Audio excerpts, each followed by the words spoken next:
Behind the Fiction, the Book Lovers podcast, where we deliver interviews, insights, and ideas to passionate book lovers who want to stay in the stories they love. I'm Alexa Larberg, and this is episode 44 for December 31st, 2019. Guys, it's the last day of 2019. How is that possible? I don't know, but this is a good way to end the year. Monica Bullock delivers a great interview where we discuss the Desert Queen collection. You are going to love this book and this series and Monica. We've heard her before and she killed it. So we're excited to hear her and have her again. Now, let's get to the show.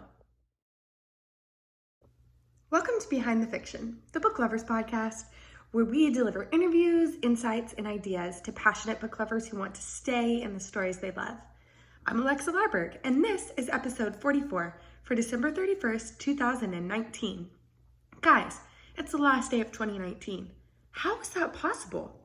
I don't know, but this is a good way to end the year. Monica Bullock delivers a great interview where we discuss the Queen Desert Collection. Where we discuss the Desert Queen collection. You are going to love this book and this series and Monica. We've heard her before and she killed it. So we're excited to hear her and have her again. Now, let's get to the show. Why did you choose Egypt as the subject of this series for the Desert Queen? Egypt, particularly the 18th dynasty, has always been a treasure for me. It's always been, I'm actually going to Egypt in 2020. Oh, fun. So I know, I'm excited. That particular dynasty with Akhenaten and Amenhotep and that whole part of history is just fascinating. Imagine this polytheistic culture with these amazing technologies and monuments, and all of a sudden one day the leader of this country, or actually culture, says stop everything, we're gonna worship one God. I mean, that's amazing to me, and I thought, wow, what a powerful place to write a story.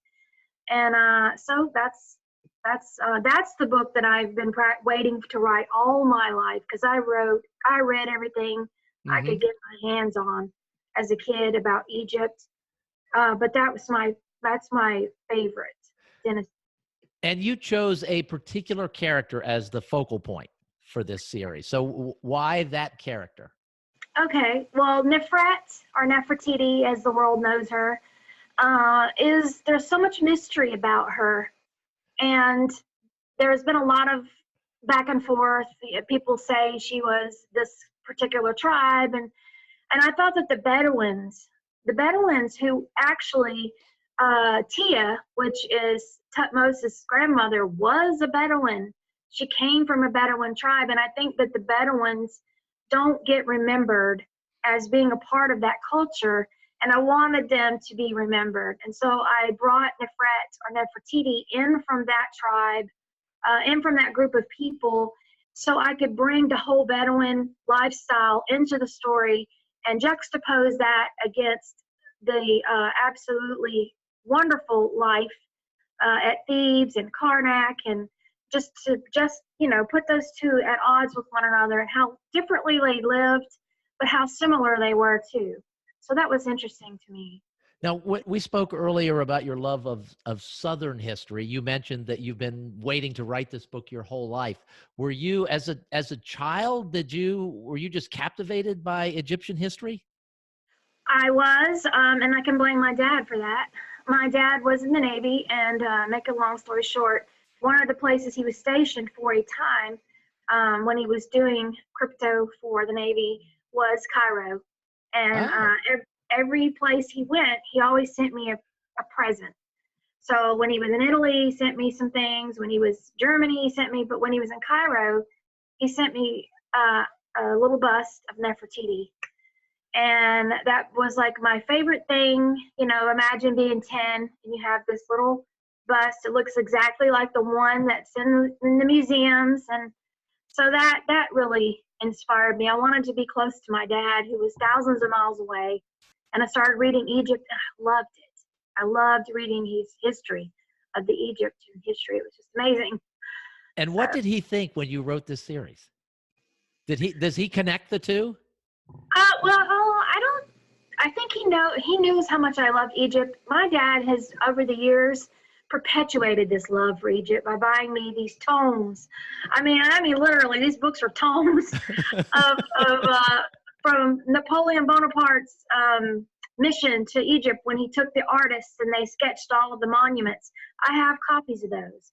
I have from my dad. He bought me all of the DVDs, History of Egypt. Every Christmas and birthday, he's kind of perpetuated my love for Egypt by continuing to support that love. And I think, well, I dedicated that series to him. So he surely knows, he's in heaven now, but he surely knew that this was partly his fault. Is your dad a reader, or was he a reader? My dad was a mystery reader. Okay. He read some of my books, but my dad was a lovable curmudgeon, and he was very, very set in his ways. Mm-hmm. And he was waiting for me to write Agatha Christie. I'm like, Dad, you're never going to get one because I'm not going to write that. But he did read the Seven Sisters books, and he did read the Desert Queen books, so I'm happy about that. There tends to be a mystery component in your stories. I know, but he, like I said, he was just a lovable curmudgeon, and he was my biggest supporter, but he just didn't read a lot here recently, but he did watch a lot of movies. Well, I love that description of lovable curmudgeon. Give us just a little overview of the story for the Desert Queen collection, if you don't mind. Okay, great. Well, it opens up in the desert, and we meet Sekhma, who is a Bedouin prince. He's married a woman that's she's Greek, and he's Bedouin. And so Nefertiti is one of a pair of twins. And these two twins were brought up under this prophecy that one of them would become the leader of their tribe, because this particular Bedouin tribe is led by women. And so as they grow up together, they very much love one another, but then the sisters realize that they have to become enemies. And so they do that. They go through these trials, and they decide who is going to be the next Mekhma, which is the leader of the tribe. And while they're doing this, they're trying to decide who the Mekhma is going to be, Egypt comes to call. A lot of things happen. A lot of enemies encroach upon them, and so they're forced into this battle stance. They're forced to go to Egypt, to Cairo, not Cairo, that's what we call it. They're forced to go to Thebes to seek out help from the Pharaoh, and they get the help, but in exchange for a very valuable treasure.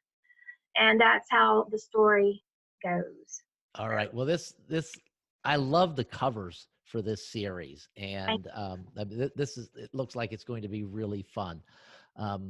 So thank you again for being here, and we will be back again to talk about the Idlewood series shortly. All right.